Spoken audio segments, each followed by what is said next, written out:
Bien-aimés dans le Seigneur, nous vous saluons tous au nom de Jésus-Christ de Nazareth. Aujourd'hui, nous voulons parler de pourquoi ta souffrance est-elle continuelle. Pourquoi ta souffrance est-elle continuelle?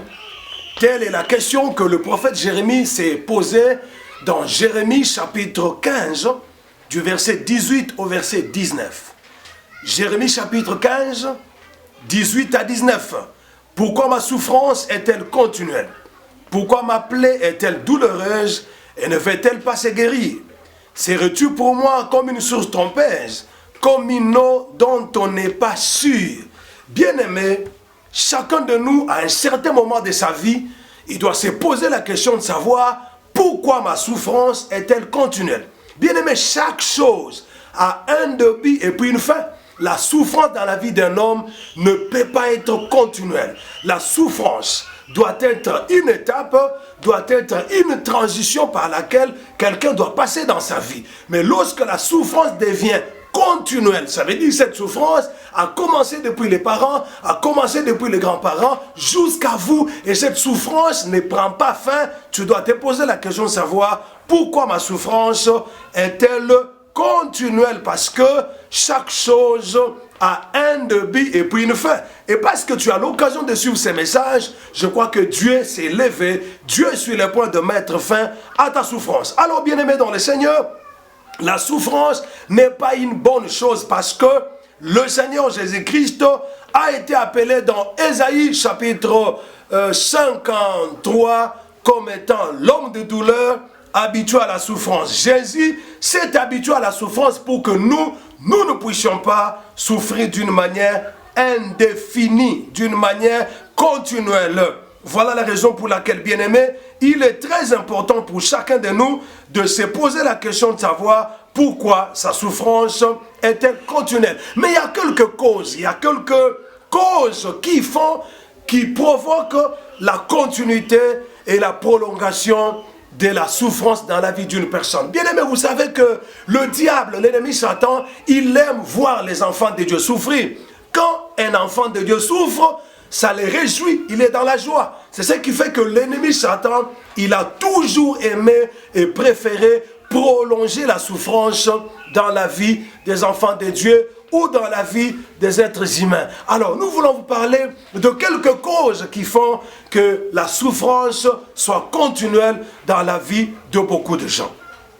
Qu'est-ce qui peut être à la base de la continuité de la souffrance dans la vie d'une personne? Mais bien aimé dans le Seigneur, on ne peut pas souffrir d'une manière indéfinie. On ne peut pas continuellement souffrir. Non, bien-aimé, vous n'êtes pas sur la terre pour souffrir. Vous n'avez pas reçu Jésus-Christ pour continuer à souffrir. Il faut savoir que chaque chose a un début et puis une fin. Alors, bien-aimé dans le Seigneur, il y a quelques causes que nous allons vous donner qui peuvent faire que la souffrance puisse continuer dans la vie d'une personne. La première cause, c'est la normalisation de tout.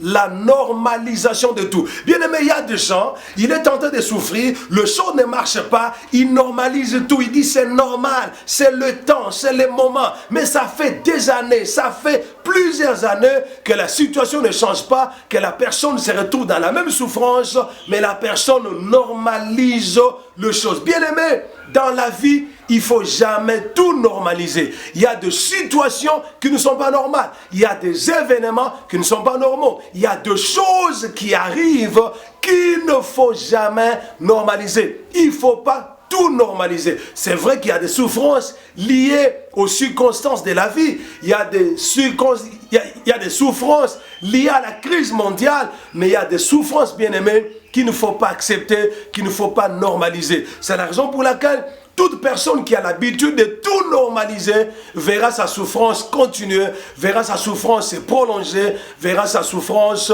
s'éterniser. Il ne faut jamais tout normaliser dans ta vie parce que tout n'est pas normal. Je vous donnerai l'exemple des filles de Tchelofchad. Je pense que la plupart d'entre vous connaissent l'histoire des filles de Tchelofchad. La Bible dit que ces filles, leur papa n'avait pas eu de garçons. Or, la loi de Moïse disait que tout homme qui mourait sans avoir des enfants, sans avoir des garçons, son héritage allait allait entre les mains de ses frères. Mais ces filles de Tchelofchad ont trouvé que cette loi n'était pas normale. Comment leur papa, en mourant sans avoir laissé un garçon, et comment elles étaient de filles, elles étaient vivantes, comment l'héritage de leur père devait passer aux frères de leur père. Ces filles se sont levées, elles ont dit c'est pas normal, et Dieu leur a donné raison. Dieu leur a donné raison. Nous sommes dans Nombre, chapitre 27, le verset 7. Les filles de Tchelofchad ont refusé de normaliser cette loi qui faisait passer l'héritage d'un homme à ses frères lorsque cet homme était mort sans avoir laissé des enfants garçons. Bien-aimés dans le Seigneur, lorsque vous normalisez tout, je vous assure, préparez-vous à souffrir d'une manière indéfinie, d'une manière continuelle. Dans la vie, il ne faut pas tout normaliser. Deuxième cause de la continuité, de la prolongation de la souffrance, c'est accepter l'inacceptable et s'habituer à la souffrance. Accepter l'inacceptable et s'habituer à la souffrance. Bien-aimé dans le Seigneur, tu n'as pas à t'habituer à la souffrance parce que Jésus-Christ est mort pour que toi et moi, nous ne puissions pas nous habituer à la souffrance. Tu ne dois pas accepter l'inacceptable. Il y a deux choses qu'il faut refuser. Il y a deux choses qu'il faut rejeter parce que la parole de Dieu déclare que ton oui soit oui. Ton oui soit oui. Dieu respecte notre choix. Dieu respecte nos décisions. Tu ne dois pas accepter l'inacceptable. Et tu ne dois pas t'habituer à la souffrance. La souffrance est une mauvaise chose à laquelle tu ne dois jamais t'habituer. Dans Ésaïe, chapitre 53, le verset 3, la Bible dit que Jésus-Christ est appelé l'homme de douleur, habitué à la souffrance. Jésus s'est habitué à la souffrance pour que toi et moi, nous ne puissions pas nous habituer à la souffrance. N'accepte pas l'inacceptable et ne t'habitue pas à la souffrance. Troisième cause de la continuité de ta souffrance, c'est que c'est attendre que les autres décident à ton lieu et place. Attendre que les autres décident à ton lieu et place. Bien aimé, dans la vie, il faut apprendre à prendre des décisions. Même les décisions impopulaires, même les décisions qui ne trouveront pas l'approbation de tout le monde. Mais si cela peut mettre fin à ta souffrance, peut mettre fin à ta misère, il faut dans la vie apprendre à prendre des décisions tout seul. Personne ne pourra décider à ta place. Personne ne pourra décider et prendre une décision qui pourra changer ta vie, qui pourra mettre fin à ta souffrance. C'est la raison pour laquelle, bien-aimé dans le Seigneur, par moment, il faut prendre des décisions. Il faut te décider. Il faut prendre les décisions qui s'imposent pour que tu sortes de la souffrance et pour que tu mettes fin à ta misère. C'est très important. Très, très important. Par moment dans la vie, bien-aimé, tu n'as pas à attendre que les autres décident à ta place. Je connais un jeune homme qui avait fiancé une sœur de l'église. Ils ont fait plus de 15 ans de fiançailles. Plus de 15 ans de fiançailles. Et quand j'ai appelé le frère, j'ai convoqué le frère au bureau, la sœur lui a dit non, le prophète a besoin de toi. Le frère est venu au bureau, j'ai parlé avec lui, j'ai dit frère, tu as pris la sœur d'autrui en otage pendant plus de 15 ans. Qu'est-ce que tu penses? Le frère me dit non, je vais aller poser la question à ma mère, c'est à ma mère de décider. Oh là là là là là, ça c'est quoi ça? Ça c'est quoi ça? J'ai dit à la sœur, ça sera une erreur de continuer à compter sur un homme comme celui-ci. Un homme qui n'a pas de décision, un homme qui ne sait pas décider dans sa vie, dans sa vie, te fera encore passer le temps comme il t'a fait passer 15 bonnes années, 15 ans de fiançailles. Oh bien-aimé dans le Seigneur, par moment dans ta vie, tu dois apprendre à te décider. Même si tes décisions sont impopulaires, mais tu dois par moment apprendre à te décider. Quatrième cause de la continuité et de la prolongation de ta souffrance, c'est que tu continues à vivre dans les péchés. La continuité à vivre dans les péchés, continuer à vivre dans les péchés, prolonge la souffrance. Lorsque une personne continue à vivre dans les péchés, dans l'impudicité, dans la débauche, dans l'ivrognerie, dans la désobéissance, cela prolongera. Cela fera que sa souffrance puisse continuer. Mon frère, ma soeur, tu veux que ta souffrance s'arrête, mets fin à la vie du péché. Mets fin au péché. Commence à vivre une vie de sainteté, une vie de la crainte de Dieu, une vie de l'intégrité. Cela mettra fin à ta souffrance. La Bible déclare ceci dans Michée chapitre 6, le verset 3. C'est pourquoi je te frapperai par la souffrance. Je te ravagerai à cause de tes péchés. Je te frapperai par la souffrance, je te ravagerai à cause de tes péchés. Bien-aimé dans le Seigneur, lorsque tu continues à vivre dans les péchés, le péché fera que Dieu te frappe de la souffrance. Lorsque tu continues à vivre dans les péchés prolongeront ta souffrance et feront que ta souffrance puisse continuer. Si tu veux mettre fin à ta souffrance, tu dois te décider et mettre fin à la vie du péché. Le péché ne paye personne parce que la Bible déclare le salaire du péché, c'est la mort. Le salaire du péché, c'est la mort. Tu veux mettre fin à ta souffrance, il ne faut pas aller combattre. Oh, je vais combattre. Tu combats tout en vivant dans les péchés. Tu vas chasser les démons tout en vivant les péchés. Non, bien-aimé, mets fin à la mauvaise vie. Mets fin à la mauvaise conduite. Ta souffrance prendra fin. 1 Pierre chapitre 3 verset 18. La Bible déclare ceci. Christ a souffert une fois pour les péchés, lui juste pour les injustes, afin de nous amener à Dieu pour les péchés. Christ a souffert pour les péchés. Il a souffert pour que toi, tu ne continues plus à vivre dans le péché, mais que tu puisses mettre fin à la vie du péché. Toute personne qui se répand, toute personne qui met sa vie en ordre devant le Seigneur, cela stoppera la souffrance dans sa vie. Cela mettra fin à la souffrance dans sa vie. Que vous soyez, où que vous soyez, mettez fin à la vie du péché et la souffrance prendra fin. La souffrance sera abrégée dans votre vie, sera anéantie dans votre vie et vous entrerez dans une phase de la bénédiction et de la joie. Cinquième cause qui prolonge et fait continuer la souffrance dans notre vie, c'est la peur de risquer. La peur de risquer. La plupart des gens, ils ont peur de risquer, bien-aimés. Dans la vie, il faut apprendre à risquer. Il faut apprendre à risquer.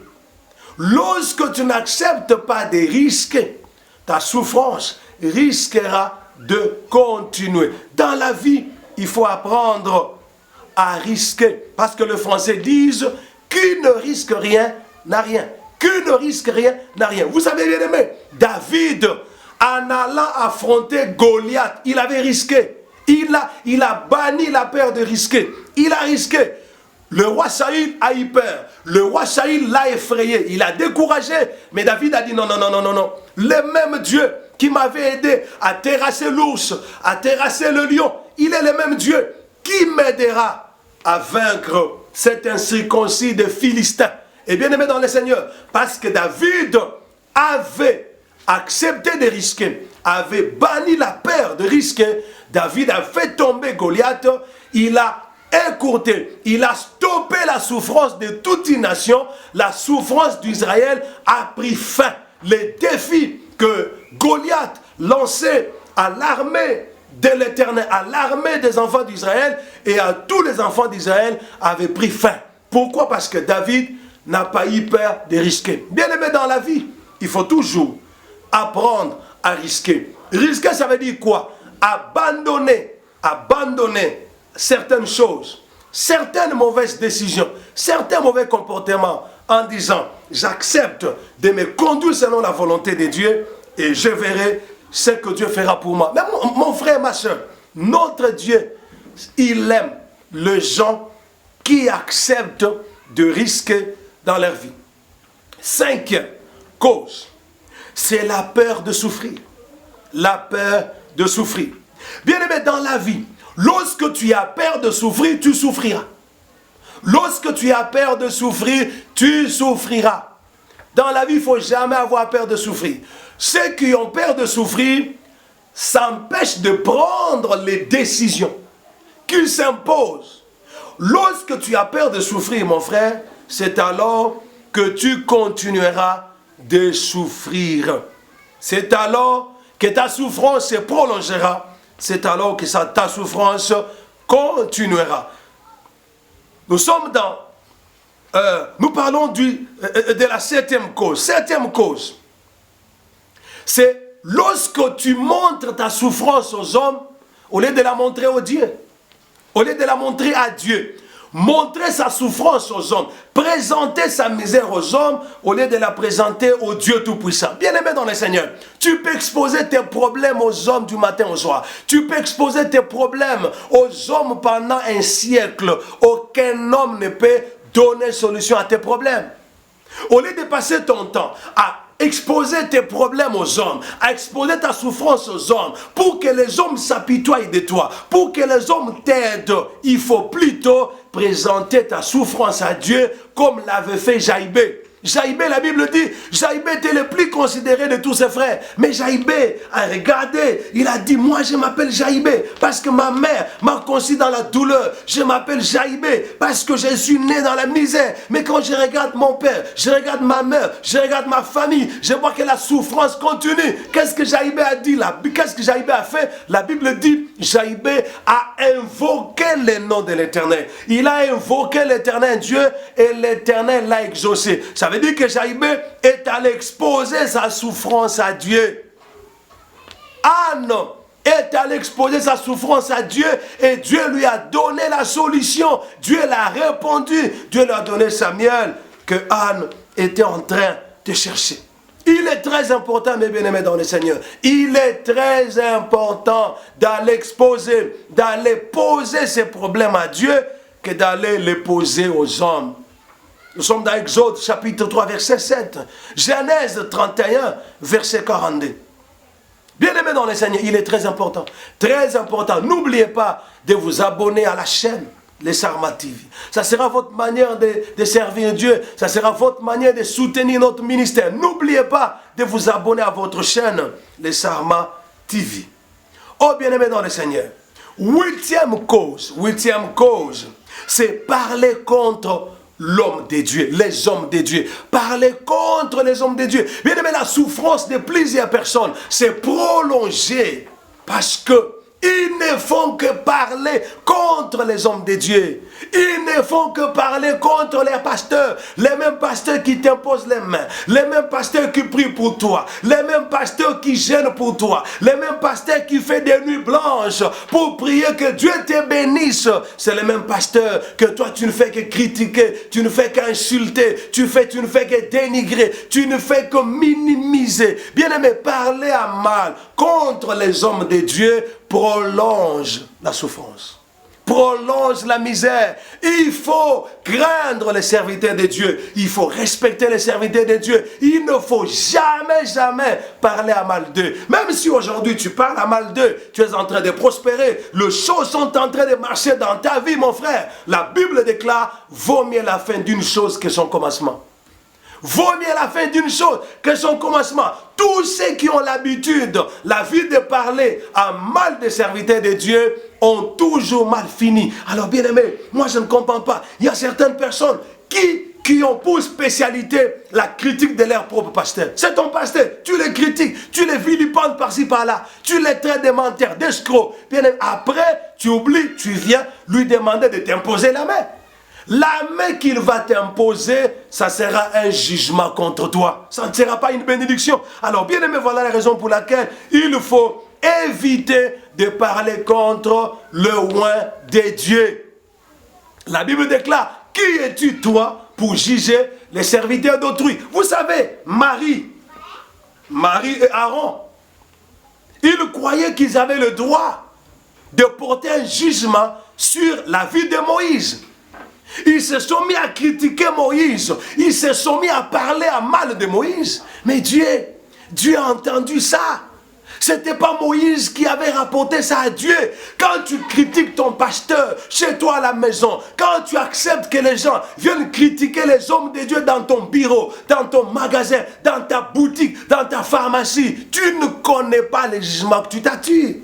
Tu ne connais pas les malheurs que tu t'attires. Bien-aimé, ces deux personnes, Marie et Aaron, ils ont pensé qu'ils étaient arrivés au même point d'égalité que Moïse, qu'ils pouvaient porter un jugement sur les actes faits de Moïse. Ils ont commencé à critiquer Moïse. C'est quoi ça? Pour qui se prend Moïse? Est-ce que Dieu ne parle que par Moïse? Mais bien aimé, mais quand Dieu a entendu cela, Moïse n'avait pas entendu cela. Il est critiqué dans les secrets. Mais Dieu qui entend, qui voit dans les secrets, avait entendu les critiques qu'il faisait contre Moïse. Dieu les a appelés. Et Dieu leur a dit quoi? Dieu leur a dit, Moïse est le plus fidèle dans toute ma maison. Est le plus fidèle dans toute ma maison. Nous sommes dans Nombre, chapitre 12, du verset 6 au verset 8. J'aimerais lire ça. Nombre 12, 6 à 8. La Bible dit ceci. Lorsqu'il y aura parmi vous un prophète, c'est dans une vision que moi, l'Éternel, je me révélerai à lui. C'est dans un songe que je lui parlerai. Il n'en est pas ainsi de Moïse. Il est fidèle dans toute ma maison. Je lui parle bouche à bouche. Je me révèle à lui sans énigme. Il voit une représentation de l'Éternel. Pourquoi donc n'avez-vous pas craint de parler contre mon serviteur, contre Moïse? Pourquoi donc n'avez-vous pas craint de parler contre mon serviteur, de parler contre Moïse? Oh bien-aimé, voilà pourquoi la souffrance de beaucoup de chrétiens se prolonge. Un pasteur passe à la télévision. Si tu n'es pas d'accord avec son message, il faut zapper. Parce que la télécommande n'est pas entre les mains de ces pasteurs. La télécommande est entre tes propres mains. Tu peux changer de chaîne au lieu de te mettre à les critiquer. Bien-aimé, beaucoup de gens, leur souffrance continue à cause de propos, à cause du mal qu'ils ont proféré contre le serviteur de Dieu. Voilà le cas de Moïse et d'Aaron et de Marie. Et ils ont pensé que Moïse avait péché, Moïse avait dérouté, Moïse avait déraillé, mais Dieu vient leur dire que dans toute ma maison, c'est Moïse le plus fidèle. Vous qui parlez contre Moïse là, vous n'êtes pas fidèle. Et puis, dans la plupart des cas, les gens qui parlent contre les pasteurs, ce sont des impudiques, ce sont des païens, ce sont des inconvertis qui veulent cacher leur faiblesse en parlant du mal des pasteurs pour qu'ils s'encouragent à continuer leur mauvaise vie. Bien-aimé, voilà. Lorsque tu as l'habitude de parler contre les hommes de Dieu, cela prolongera ta souffrance. Cela prolongera ta souffrance. Oh, que Dieu vous bénisse. Que Dieu vous bénisse. Que Dieu vous bénisse. Neuvième cause, c'est se consoler en voyant que les autres souffrent la même chose que toi. C'est se consoler en voyant que les autres personnes souffrent la même chose que toi. Bien-aimé dans le Seigneur, une chose ne devient pas normale quand vous en souffrez toute la famille. Non, au contraire.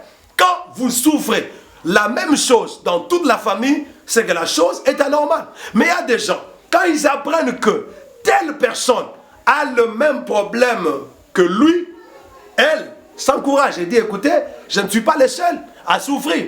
Or, si tu apprends que vous êtes nombreux dans le même problème, toi, tu dois te battre pour sortir de ces problèmes-là. Parce que toi, tu n'es pas tout le monde. Toi, tu es toi. Tu dois prier Dieu pour que Dieu te sorte de problèmes dans lesquels tout le monde se retrouve. Je crois que, bien aimé, nous allons continuer ces messages dans notre prochaine vidéo parce que je vois que nous pouvons nous arrêter par ici.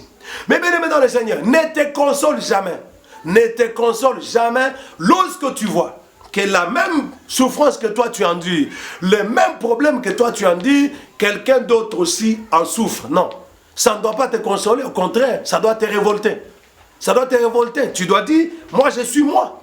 Moi, je suis moi. S'il lui souffre de cette situation, moi, je n'en souffrirai pas. N'oubliez pas qu'il y a la grâce de l'exemption. La Bible déclare, voici, les ténèbres couvrent la terre. Mais sur toi, l'Éternel s'élève. Sur toi, sa gloire apparaît. Toi, tu es un cas exceptionnel. Toi, tu es une personne incomparable ne te console pas, ne t'encourage pas lorsque tu apprends que ce que tu souffres, quelqu'un d'autre aussi en souffre quelque part. Non, non, non, non, non, non, non, non, non. Tu dois dire non. Tu dois dire non. Il y a des familles où les filles se marient et puis divorcent. Non. Si tout le monde de ta famille s'est marié et puis a divorcé, toi tu dois te révolter contre ça. Tu dois t'élever dans la prière. Tu dois t'élever dans la prière. Dès le début du mariage, tu dois dire, moi je refuse que ce qui arrive aux autres de la famille puisse aussi m'arriver. Cela est très important. Très important. Très important. Très important. Dixième cause, c'est la carence de prière à la dimension de tes problèmes. La carence de prière à la dimension de tes problèmes. Bien-aimé, il y a prière et prière. Il y a prière et prière. Il y a problème et problème. Tu ne peux pas prier pendant que tu as des sérieux problèmes, comme quelqu'un prie avant de manger. Comme quelqu'un qui prie avant de manger. Non. Celui qui prie avant de manger, il a déjà vaincu beaucoup de choses. Il a le repas devant lui. Il prie. Il rend grâce à Dieu pour les repas. Mais toi, tu pries parce que tu as le combat. Tu pries parce que tu as les défis à relever. Si tu ne pries pas à la dimension de tes problèmes, à la dimension de tes combats, ta souffrance ne prendra jamais fin. Vous savez, Anne avait compris que je dois prier à la dimension de mes défis, à la dimension de mes problèmes, à la dimension de ma souffrance. Parce que Pénina mortifiait Anne tout le jour. Anne avait un problème. Anne a élevé le niveau de sa prière au niveau de ses problèmes. Il faut quitter le niveau de prière. Terre à terre, entrer dans un niveau de prière qui concorde avec le niveau de tes problèmes. C'est très important, bien-aimé dans le Seigneur. C'est très important. Il faut prier. Prier à la dimension de tes problèmes. Que personne ne te trompe. Que personne ne te trompe. Il ne faut pas prier comme quelqu'un qui prie pour dormir. Non, tu veux dormir, tu fais une petite prière. Non, c'est différent. Lorsque tu as des problèmes, lorsque ta souffrance continue, tu dois prier à la dimension de ta souffrance. Tu dois monter de niveau spirituel. Tu dois prier jusqu'à ce que la main de Dieu se fasse voir. Jusqu'à ce que la main de Dieu se tende dans ta vie. Toi, tu fais des prières de 15 minutes là, des prières de 10 minutes, des prières de 5 minutes. Et puis tu dis que tu as prié, mais tu as des sérieux problèmes. Tu as des problèmes graves. Oh là là là là là, bien-aimé dans le Seigneur. Lorsque tu n'élèves pas ton niveau de prière à la dimension de tes problèmes, mon cher, je te dis, ta souffrance continuera. Oh voilà, voilà bien-aimé. Il faut prier.